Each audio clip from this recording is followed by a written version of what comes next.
గెలిచి తీరాల్సిందే. 54 నియోజకవర్గాల్లో లీడ్కు హస్తం యత్నిస్తా ఉంది. ఇక అసెంబ్లీ ఎన్నికల్లో కాంగ్రెస్ అభ్యర్థులు ఓడిన నియోజకవర్గాలపై స్పెషల్ ఫోకస్ పెడతా ఉంది. గ్రేటర్ పరిధిలో భారీ తేడాతో ఓడిన కాంగ్రెస్ వాటన్నింటిలోనూ పుంజుకోవాలని రేవంత్ టార్గెట్. 14 సీట్లు గెలవాలంటే 54 అసెంబ్లీల్లో మెజార్టీ సాధించాల్సిందే. ఆ తరహాలో సీఎం రేవంత్ రెడ్డి వ్యూహాలు రచిస్తా ఉన్నాడు.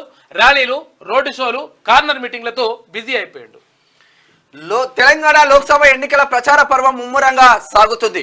రాష్ట్రంలోని 17 లోక్సభ నియోజకవర్గాల్లో పైచేయి సాధించేందుకు కాంగ్రెస్, బీజేపీ హోరాహోరీగా ఎన్నికల సమరంలో పోరాడుతున్నాయి. ప్రధానంగా సీఎం రేవంత్ రెడ్డి మాత్రం తెలంగాణలో 14 ఎంపీ సీట్లు సాధించాలనే లక్ష్యంతో ప్రచారంలో దూసుకు వెళ్తున్నారు.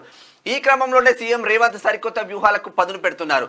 ప్రస్తుతం తెలంగాణలో 64 ఎమ్మెల్యే సీట్లలో అధికారంలోకి వచ్చింది.